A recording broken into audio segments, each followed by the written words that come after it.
Welcome to GV news. Municipal ఎన్నికలకు సర్వం సిద్ధం. Sangareddy municipal commissioner Srinivas Reddy. Municipal ఎన్నికల సందర్భంగా సంగారెడ్డి తారా డిగ్రీ కళాశాలలో ఏర్పాటు చేసిన ఎన్నికల సమావేశంలో మున్సిపల్ కమిషనర్ శ్రీనివాస్ రెడ్డి మాట్లాడుతూ, రేపటి పోలింగ్ కోసం అన్ని ఏర్పాట్లు చేశామని, ఈ రోజు మధ్యాహ్నం అందరూ పోలింగ్ కేంద్రాలకు చేరుకుంటారని, సమస్యాత్మక ప్రాంతాల్లో జిల్లా ఎస్పీ ఆధ్వర్యంలో పటిష్ట బందోబస్తు నిర్వహిస్తున్నారని, జిల్లా కలెక్టర్ ఆధ్వర్యంలో సిబ్బందికి సూచనలు సలహాలు ఇవ్వడం జరిగిందని, స్వేచ్ఛ వాతావరణంలో ఎన్నికలు నిర్వహించడం జరుగుతుందని సంగారెడ్డి మున్సిపల్ కమిషనర్ శ్రీనివాస్ రెడ్డి పేర్కొన్నారు.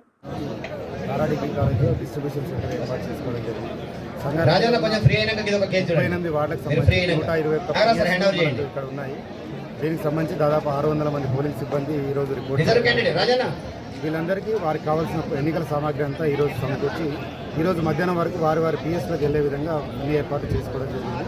13 రూట్లలో 13 జోనల్ ఆఫీసర్స్ కూడా మనం అపాయింట్ చేసుకోవడం జరిగింది. ఇక్కడ కూడా ఎటువంటి ఇబ్బంది కాకుండా పటిష్టమైన పోలీస్ బందోబస్తు నడుమ ఈ ఎన్నికలు ఫ్రీ అండ్ ఫెయిర్ జిల్లా ఎన్నికల యంత్రాంగం అంతా సంసిద్ధంగా ఉంది. దీనికి జిల్లా ఎన్నికల అధికారి అయిన జిల్లా కలెక్టర్ గారి సహకారం, అదేవిధంగా సూపరింటెండెంట్ ఆఫ్ పోలీస్ ఎస్పీ గారి సహకారం మాకు ఎంతగానో ఉపయోగపడుతుంది. సెన్సిటివ్ పోలింగ్ స్టేషన్స్ దాదాపు 13 వార్డులలో సెన్సిటివ్ పోలింగ్ స్టేషన్స్ అని మనం ఐడెంటిఫై చేసుకున్నాము. దానికి సంబంధించిన లిస్ట్ కూడా పోలీస్ డిపార్ట్మెంట్ వారికి ఇవ్వడం జరిగింది.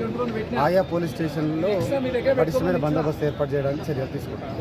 Physical handicapped